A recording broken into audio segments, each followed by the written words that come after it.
우리가 살아가는 데 있어서 가장 큰 적은 두려움과 불안이죠. 어떤 큰 일이 있다고 할지라도 두렵지만 않으면, 불안하지만 않으면 우리는 대처할 수 있습니다. 그런데 우리 마음속에 두려움과 불안이 생기기 시작을 하면 작은 일에도 넘어질 수 있다는 거죠. 마음을 단단하게 먹으려고 해도 두려움과 불안은 내 의지하고 상관없이 나를 괴롭힙니다. 그렇기 때문에 두려움과 불안에서 벗어나야 되는데, 우리는 어떻게 두려움과 불안에서 벗어날 수 있죠? 두려워하지 마라, 불안해하지 말라라고 말씀하시죠? 왜 그래요? 왜 두려워하지 않아도 되고 왜 불안해하지 않아도 되죠? 주님께서 함께 하시기 때문입니다. 여러분들이 방금 전에 노래했지만, 우리가 하느님을 찬미했지만, 두려워하지 않는 것, 불안해하지 않는 것은 하느님께서 함께 하시고 우리가 그분 안에 머물기 때문에 그래요. 신앙이라는 것은 나 혼자 뭔가를 잘하는 것이 아니라 주님과 함께 가는 것입니다. 모두가 알고 있죠. 그러나 그 깊이를 깨닫게 된다면 우리들의 삶은 달라질 수밖에 없어요.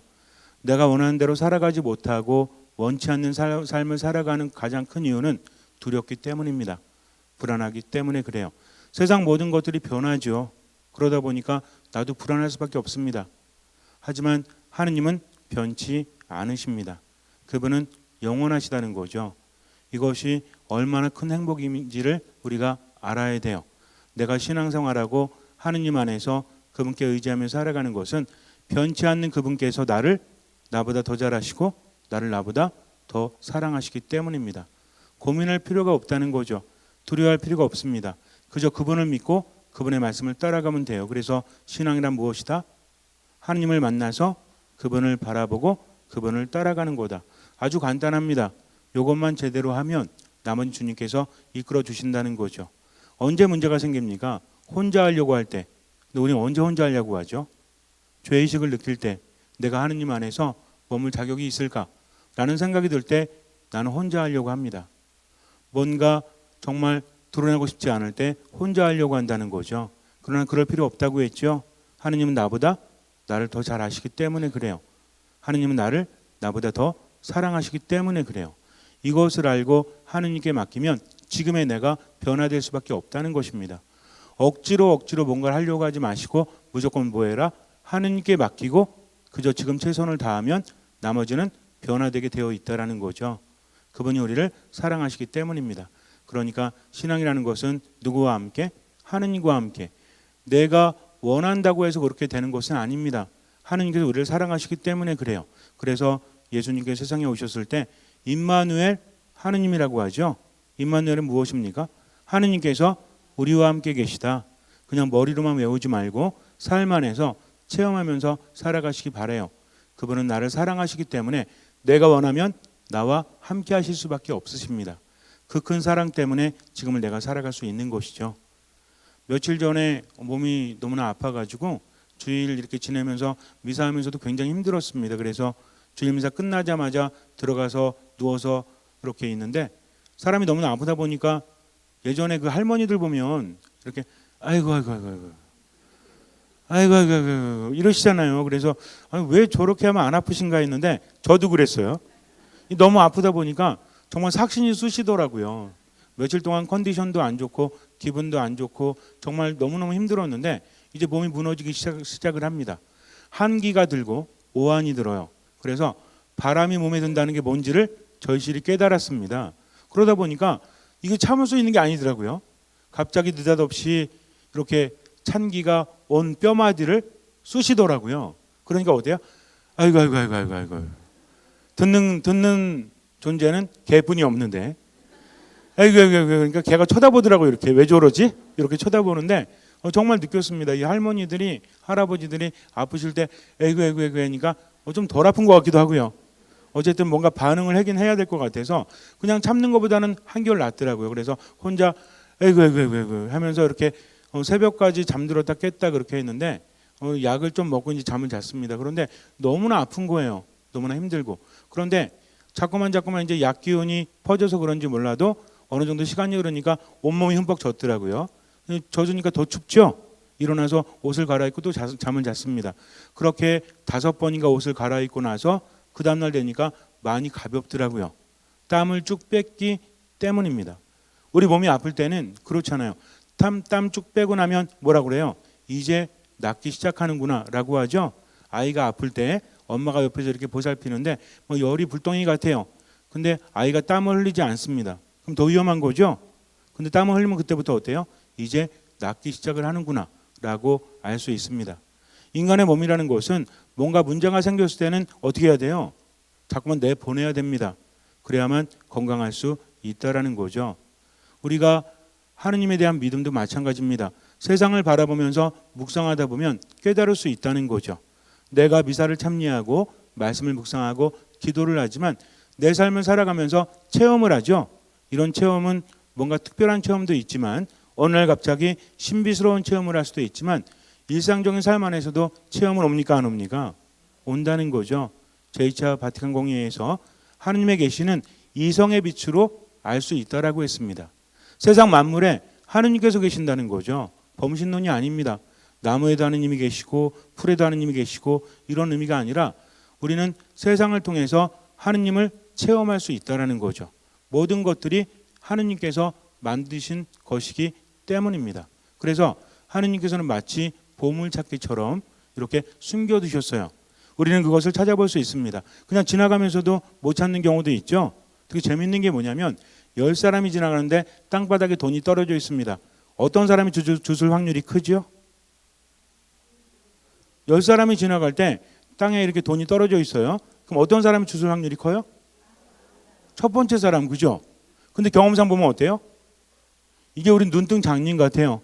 분명히 내 눈에 안 보였는데 뒷사람이, 저도 예전에 그런 적이 있습니다. 신학생 때 이렇게 길을 가는데 산길을 가는데 제가 맨 앞에 갔거든요. 근데 뒤에서 아싸 그러는 거예요. 뭔가 했더니 10,000원 주셨대. 근데 이게 답답한 게 뭐냐면 내가 먼저 지나갔거든요. 그 친구가 주신 게 뭐 이렇게 배가 아픈 게 아니라 나는 왜 못 봤지? 라는 생각을 합니다. 우리는 정말 그래요. 보고 있어도 다 보지를 못하는 것 같아요. 그래서 잘 듣는 사람이 잘 죽죠. 어떤 사람은 그래? 땅바닥만 보고 가는 사람? 뭔가 의식하면서 바라보는 사람이 그렇다는 것입니다. 자꾸만 특별한 어떤 환상적인 그런 체험을 바라지 말고 내가 주시하면 발견되어질 수 있다는 거죠. 그래서 보물찾기와 같습니다. 내 삶에는 하느님의 은총이 다 깃들여져 있어요. 그것을 바라보고 깨닫는 순간 우리는 변화되게 됩니다. 그래서 변화하고자 하지만 마음을 먹지만 잘 안 되는데 어느 순간에 변화될 때가 있죠. 어디서 어떻게 올지 아무도 알 수 없습니다. 하느님의 은총은 어느 순간에 올지 모른다는 거죠. 그냥 잔잔하게 부는 바람에도 내 마음이 바뀌지 않습니까? 그런 체험하세요, 안 하세요? 정말 전혀 연관도 없는데 어느 날 음악을 들으면서 야, 내 삶이 이래도 되는 건가? 내가 가족들에게 이렇게 대해도 되는 건가? 전혀 개연성이 없음에도 불구하고 깨달음이 올 때가 있죠. 이것이 하느님의 응답입니다. 그래서 내가 자꾸 듣기를 청하고 기도를 하다 보면 때가 되었을 때, 그래서 밥이 익을 때도 마찬가지라고 그랬죠. 막 빙글빙글 돌면서 압력밥솥이. 그러나 돈다고 해서 바로 열면 어떻게 돼요? 밥이 설익죠. 그러니까 어느 정도 될 때까지 뜸들인다고 하지 않습니까? 그래서 하느님의 은총도 가끔은 뜸들일 때가 있습니다. 물론 그 뭐예요? 햇반처럼 확실하게 주실 때도 있지만 때로는 밥처럼 뜸들일 때도 있다는 거죠. 누구 마음이에요? 하느님 마음이에요. 엿값은 누구 마음이죠? 엿장수 마음이고 은총은 하느님 마음이에요. 근데 엿장수는 돈을 벌려고 하지만 하느님께서는 때를 아시기 때문입니다. 내가 바라는 때가 아니라 하느님께서 정하신 때에 나에게 은총을 주시고 깨달음을 주신다는 거죠. 그러니까 조바심 낼 필요 있습니까? 없습니까? 나 왜 행복하지 않지? 내가 하느님 믿고 있는데 왜 즐겁지 않지? 왜 기쁘지 않지? 걱정하지 마세요. 더 기도하고 하느님 안에 머물다 보면 나중에 더 큰 기쁨이 온다고 했죠. 언젠가 그런 말씀 드렸지만 우리 보통 추첨할 때 이렇게 본당 잔치하거나 아니면 어디가 추첨할 때 몇 등부터 뽑아요? 1등부터? 우리 다 이렇게 뭐라 그래요 그거? 추천권 들고 있잖아요 이렇게. 그러면 처음에 10등 할 때 이렇게 이름이 호명되면 기쁘기도 하지만 한편으로는 뭐예요? 10등권이 안 되는 거예요. 그런데 9등, 8등 이렇게 가면 자꾸 이름이 안 불려질수록 어때요? 꽝일 확률도 크지만 1등은 마지막까지 포기하잖아요. 그죠? 2등까지 불렀어. 예전에 그 신학교에서도 성직자 체육대회 하는데 신부님들이 이렇게 마지막에 이제 이렇게 합니다. 그럼 주유권도 주고 막 이렇게 갈수록 올라가요. 그러니까 1등 되면 굉장히 크거든요. 제가 예전에 한 5등인가 해서 이제 포기했습니다. 어차피 뭐 나 같은 놈이 무슨 6등까지 안 됐는데 5등 될 리가 있겠어. 그랬는데 3등 돼가지고 어우 깜짝 놀랐어요. 그 전까지 실망하다가 이제 3등에 뽑혔으니 얼마나 기쁩니까? 하느님은 근데 하느님의 은총은 꽝이 없습니다. 그러니까 기다리면 기다릴수록 내 마음은 더 설레어야 돼요. 더 큰 기쁨을 주시기 때문에 가만히 보면요. 기다리는 설레임도 정말 기쁘지 않습니까? 꽝이 없는 추첨이라면 여러분들은 일찍 당첨되고 싶으세요? 아니면 나중에 당첨되고 싶으세요? 꽝이 없는 추첨이라면 나중에, 그죠? 그러니까 하느님 믿고 지금을 최선을 다해 살아가면 그만큼 나중에 하느님께서 갚아주십니다. 걱정하지 말고 그분의 뜻대로 살아가세요. 때로는 흔들릴 때도 있어요. 그러나 중요한 것은 세상 모든 것들을 통해서 하느님을 발견할 수 있으니까 하느님은 기다리시는 거죠. 내가 발견하기를. 그래서 그걸 발견했을 때 우리는 뭐라고 외칩니까? 신받다?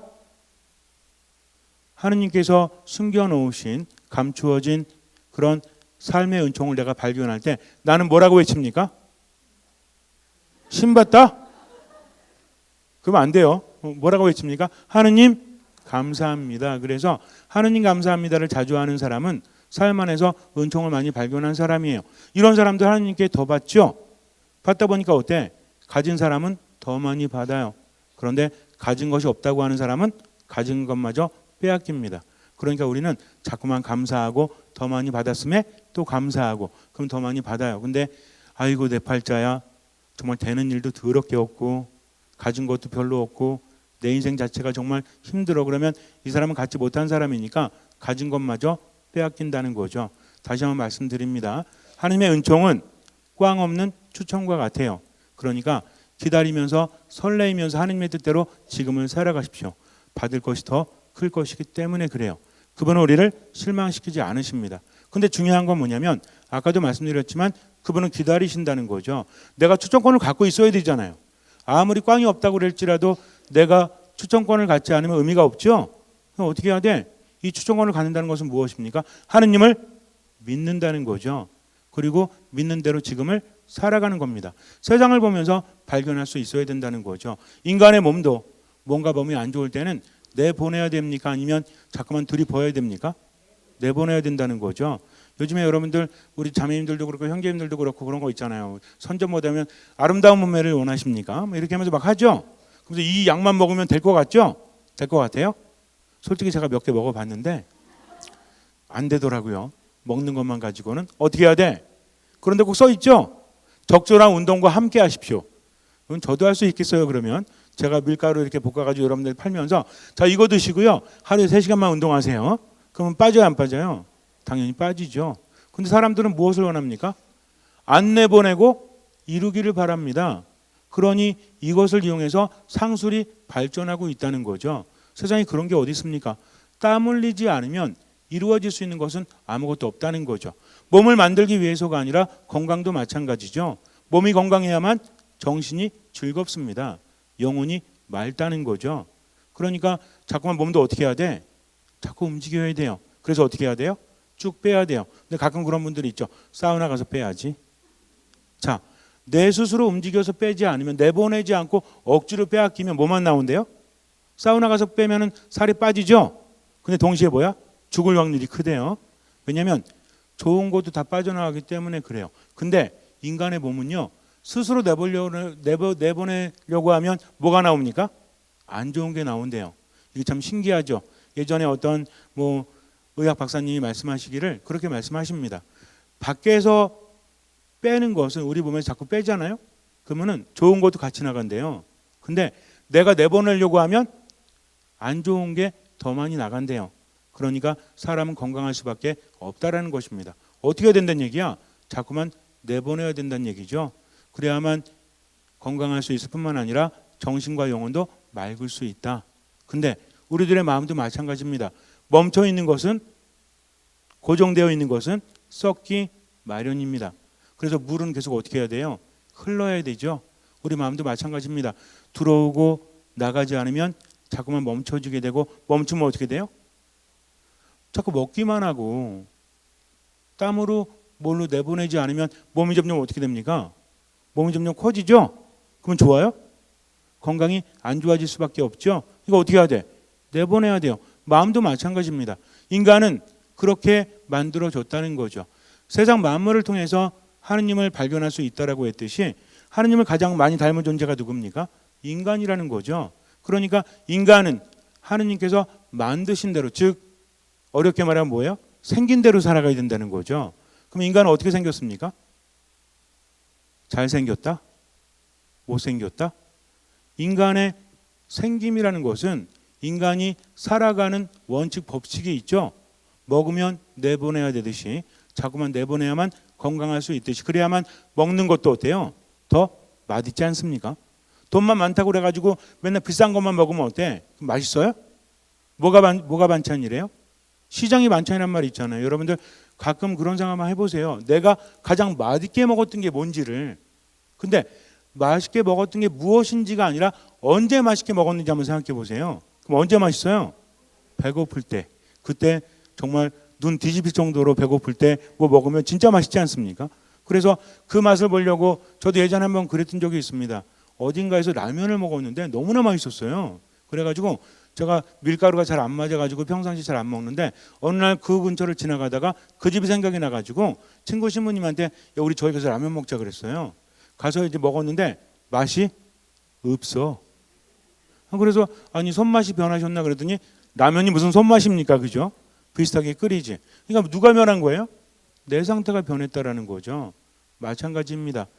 우리가 세상을 살아가면서 이것을 깨닫기만 하면 많은 것들이 변화된다는 거죠. 근데 점점 세상이 움직이지 않으려고 그래요. 내보내지 않으려고 합니다. 그러니까 뭐에 좋다 먹기만 하죠. 그러니까 어때? 더 힘들어지는 거예요. 그래서 가장 중요한 것은 먹은 만큼 어떻게 해야 된다? 내보내야 된다라는 거죠. 마음도 마찬가지입니다. 우리 중에서 하나님의 뜻대로 살기 싫은 사람이 어디 있습니까? 욕심 부리고 싶은 사람이 어디 있어요? 욕심은 부려지는 거죠.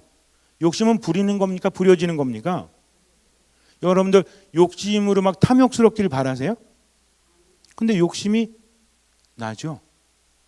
여러분들 막 화내면서 분노 조절 안 되는 것처럼 살기를 바라십니까?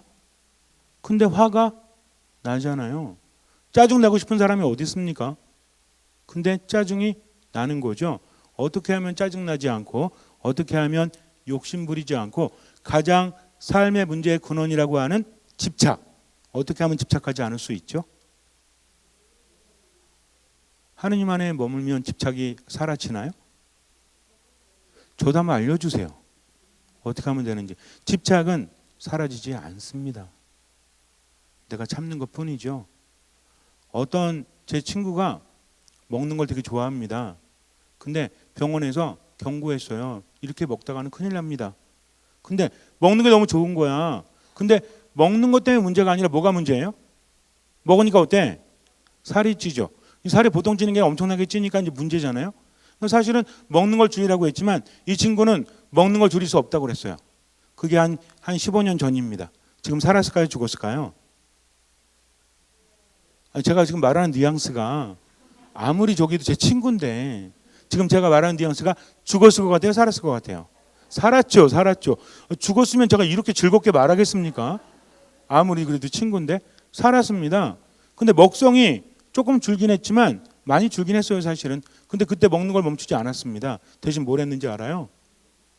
이 친구가 과자 한 봉지 먹으려고 2시간 걸었어요. 그러니까 이게 먹는 걸 참을 수 없으니까 어떻게 하는 거야? 2시간을 걷고 와서 먹는 거죠. 저는 볼 때마다 정말 미련 맞다고 생각을 했습니다. 왜냐하면 2시간을 걷고 와서 과자 한 봉지 먹고요. 조금 있다가 또 나가요. 1시간 걷고 와서 과자 한 봉지 또 먹어. 야, 너 왜 그렇게 사니? 그랬더니 이렇게라도 난 살아야 되겠대요. 그래서 정말 대단하다라고 여겼는데 그 다음에 어떤 일이 벌어지냐면 원칙이 생긴 겁니다. 내가 뭐를 먹되 그만큼 더 운동을 한다. 그러다 보니까 되게 신기한 게 뭐냐면 뭐가 줄어? 식욕이 줄더라고요. 약도 안 먹었는데 자꾸만 운동을 하게 되니까 식욕이 줄더라고요. 나중에는 아주 좋은 몸이 되었습니다. 우리도 마찬가지인 것 같아요. 집착하지 말아야 되겠다? 됩니까? 욕심 부리지 말아야 되겠다? 시기하지 말아야 되겠다? 질투하지 말아야 되겠다라고 하죠. 그런 마음 갖잖아요. 나 앞으로 질투 안 할래 라는 마음 먹죠. 안 돼요? 자매님 두 분이 있습니다. 자매님 오늘 되게 이쁘십니다. 그러면 이분은 기분 좋죠? 저분은 어때요? 기분 나빠. 우리 마음이 상하는 건 내 의지하고 상관없습니다. 다른 사람이 건드려 놓기 때문에 그래요. 그럴 때 나는 반성하죠. 내가 왜 질투하지? 앞으로 질투하지 말아야지. 그런데 똑같은 상황이 되면 또 질투해요, 안 해요? 왜 그러세요? 하잖아요. 이게 인간의 마음이라니까요. 견물생심이라고 했습니다. 자꾸만 나는 가만히 있으려고 하는데 마음이 흔들려. 조금 바람이 불어도 이리 흔들리고 저리 흔들리고 어디로 갈지 몰라요. 자꾸만 나는 편안하고 싶은데 들쑥날쑥합니다. 어쩔 수 있습니까? 어쩔 수 없다는 거죠. 우리 마음에 욕심이 생기고 집착이 생기고 그로 인해서 다른 안 좋은 것들이 생겼을 때 어떻게 해야 돼요? 이러지 말아야 되겠다. 앉아가지고 3시간 묵상해 보세요. 사라집니까? 그렇지 않습니다. 어떻게 하면 돼요? 답은 하나예요. 베풀면 돼요. 베풀면 됩니다. 아무리 내가 고민해봤자 해결되지 않습니다. 욕심이 많이 생겨날수록 더 어떻게 하면 돼요? 더 베풀면 돼요. 그 친구처럼 과자 한 봉다리 먹으려고 어떻게 하면 돼? 2시간 걷고 오면 돼. 나중에 몸이 깨달아요. 안 되겠다 얘. 내가 아무리 먹고 싶어도 이러다 죽을 것 같아요. 그러니까 뭐가 줄어? 식욕이 줄죠. 그렇다고 뭐 지금 아주 안 먹는 건 아닙니다. 지금도 잘 먹어요. 우리도 마찬가지입니다. 조금 쉽게 살자고요. 왜 그렇게 고통스러워합니까? 그러니까 내가 원하는 욕구를 자꾸만 억제하지 말고 그러다가 나중에 터져버리니까 대신에 어떻게 해라? 욕심을 부릴 수밖에 없다면 어떻게 해라? 더 베풀라는 거죠. 가난한 사람들, 힘든 사람들 보면 좀 더 도와주세요. 그런다고 죽지 않습니다. 좀 더 베풀어 주세요. 그런다고 망하지 않습니다. 그렇게 할 수 있는 만큼 노력을 하다 보면 그 다음에 하느님께서 이끌어 주신다는 거죠. 물론 삶의 의미를 되새기기 위해서 미사 말씀 기도 안에 어떤 마음으로 머물러야 돼요? 듣는 마음으로 머물러야 됩니다. 이게 기본이 돼야 돼요. 그러면서 자꾸만 아는 거죠. 내가 하느님의 말씀을 듣고 지금 깨달았어요. 그리고 또 말씀을 묵상하면서 이런 거구나라고 느낍니다. 그렇다고 해서 이게 한 번에 내 것이 되는 것이 아닙니다. 인간의 몸은 그래요. 공부를 하든 운동을 하든 어때요? 처음에는 그냥 막 하죠. 나중에 어때? 몸에 익을 때가 있죠. 빵 터질 때가 있지 않습니까? 옛날에 이해도 안 됐는데 어느 순간에 어때? 계속 듣다 보니까 언어가 되네. 계속 하다 보니까 운동이 되네. 계속 치다 보니까 악기가 되네. 이럴 때가 있어요, 없어요? 있습니다. 그런 과정은 누구나 겪는다는 거죠. 하느님의 말씀을 듣고 이해가 되지 않는다고 할지라도 묵상하세요. 그러다 보면 어느 순간에 묵상하다 보면 내가 생각하는 것이 아니라 하느님의 말씀은 살아있고 힘이 있다라고 했죠. 그 말씀이 움직이기 시작을 합니다. 그럴 때 나는 하느님의 전능하심을, 그분의 위대하심을 깨달을 수밖에 없어요. 왜 자꾸만 신앙을 내가 하려고 합니까? 하느님께 맡기면 되는데요. 주님 저 욕심 되게 많습니다. 주님 저요 성질이 아주 지랄 많습니다. 그러나 지금 이 순간만큼은 기도할게요 하면서 나를 낮추면서 어떤 마음으로? 듣는 마음으로. 주님 저요 이 짧은 세상을 살면서도 세상에 집착합니다. 어떤 분이 그래요. 자꾸 집착을 하는데 기도를 해도 안 돼가지고 이제 성당 안 나온대. 이거는 믿음 자체가 없었던 거죠. 내가 더 부족하기 때문에 어떻게 해야 돼요? 주님께 솔직하면 돼요. 그분은 나를 나보다 더 잘 아시기 때문입니다. 그러니까 집착할 수밖에 없지만 주님 이끌어 주십시오. 당신 저 더 사랑하시잖아요. 라고 하면서 기도하는 거죠. 기도는 뭐라고 했죠? 하느님과 함께하는 겁니다. 생각과 묵상의 차이가 뭐라고 했죠? 생각은 혼자 하는 거지만 묵상은 하느님과 함께하는 거죠. 솔직해야 됩니다. 안 그런 척할 필요 없어요. 그분은 다 아십니다. 주님 제가 시기 질투하고요. 자꾸만 삶에 대해서 만족하지 못하고 불평하고 있습니다. 그러고 싶지 않은데 누구 만나기만 하면 남욕하고 있어요. 저 어떡하죠? 주님 좀 도와주십시오 하면서 순간만에 나를 낮추면 계속해서 성장하게 돼요. 나중에는요 깨닫게 됩니다. 노력한다는 거죠. 그래서 세상 포기할 것이 아니라 판단할 것이 아니라 내 안에 어떤 욕심이든 욕구든지 간에 그것이 자꾸만 일어나면 물론 비정상적이면 안 되지. 예를 들어 가지고 밥을 한 하루에 8시간씩 먹는다. 이러면 어디 가야 돼요? 병원 가야죠. 이러면. 이거는 뭐 8시간 먹고 난 나머지 8시간 빼면 몇 시간이죠? 16시간인가? 8시간 먹고 16시간 운동해야 되겠다? 이러면 죽어요.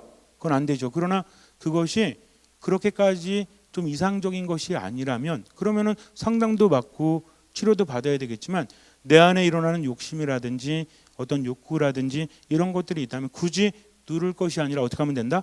베풀라고요. 그러면 그때부터 어떻게 됩니까? 나왔다 들어가기 때문에 뻥뻥 뚫리니까 썩지 않습니다. 고이지 않는다는 거죠.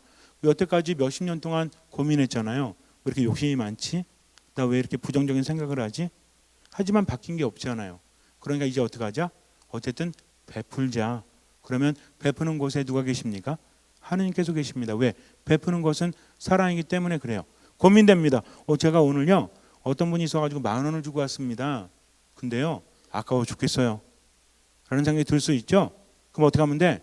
다음에 만나면 20,000원 주면 돼요. 20,000원 주면 더 아까울 거 아니에요, 그죠? 10,000원도 아까운데 20,000원 아까워요, 안 아까워요? 왜 대답을 안 하세요? 10,000원도 아까운 사람이 20,000원 아까워요, 안 아까워요? 그럼 얼마 주면 돼? 30,000원 주면 돼요. 어느 순간에 아까운 마음이 사라질걸요. 이렇게 살자고요.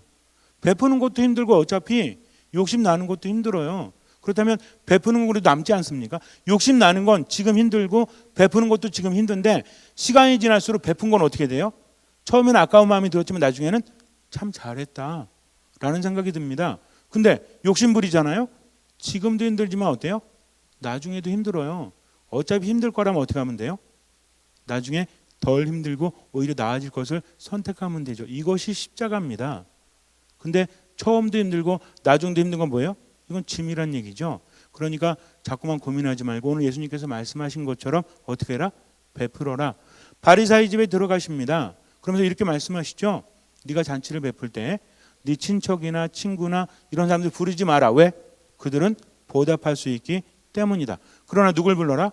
눈먼 사람들, 절름발이 이렇게 그 다음에 없는 사람들. 즉 어떤 사람들이에요? 보답할 수 없는 사람들. 이런 사람들을 불러라. 그러면 나중에 네가 받을 상이 클 것이다. 받을 보상이 클 것이다 라고 합니다. 우리 영혼이 알아요. 하느님께 나중에 받을 것이 큰 사람은요 계속 설레요. 여러분들 워낙 잘나셔가지고 옛날에 상장 받았을 때 많이 있으셨죠? 대답을 안 하셔. 그러면 내가 상 받을 때 전날이나 전전날 어때? 막 기분 좋죠? 죄송합니다. 상 못 받으셔본 것 같아요. 어쨌든 뭐 설레이고 막 이런 거 있잖아요, 그죠? 그러니까 내 영혼이 느낀다니까요. 나중에 하늘에서 받을 상, 영원한 생명이 내게 주어지잖아요. 지금도 즐거울 수밖에 없어. 뭘 먹어도 맛있어. 뭘 해도 즐거워요. 그러나 그렇지 않으면 아무리 외적인 게 많이 쌓여간다고 할지라도 영원한 생명이 점점 멀어지면 내 영혼이 불편해집니다. 그럼 절대로 행복하지 않습니다. 절대로 즐겁지 않다는 거죠. 그렇다면 지금까지 살아오면서 내가 죄를 짓고 하나님의 뜻대로 살아가지 못했던 것들 어떻게 할 수가 없잖아요. 한 가지 있다니까요. 무엇입니까? 그것은 바로 베푸는 겁니다. 또 한 가지가 뭔지 아세요? 베푸는 거에 포함이 되는데 그게 용서예요. 용서. 그러니까 두 가지만 기억하세요. 마음이 무겁고 뭔가 즐겁지 않고 뭔가 꽉 막힌 거 같을 때는 두 가지를 해라. 하나는 뭐다? 베풀어라. 또 하나는 뭐다? 용서해라. 쉽습니까? 어렵습니다. 그러나 그래도 하세요. 하나님께 기도하면서 주님 제가 저 인간을 용서할 수 있도록 이끌어 주십시오 하면서 뭐합니까? 기도해야 됩니다. 기도하지 않으면 절대로 베풀 수 없습니다. 기도하지 않으면 절대로 용서할 수 없기 때문에 그래요. 그러니까 기도를 하면 하느님께서 함께 하시고 하느님께서 함께 하시면 모든 것이 가능해지기 때문입니다. 그것을 믿고 지금 그렇게 살아보세요.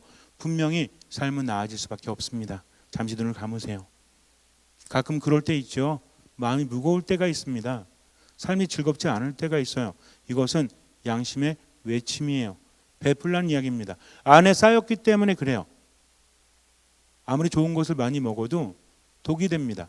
그러나 내가 자꾸만 내보내다 보면 그것은 나에게 약이 되죠. 그래서 정말 삶이 너무나 힘들고 알면서도 실천이 안 되면 기도하십시오. 주님 저로 하여금 깨닫게 해주십시오. 베풀 수 있도록 해주십시오.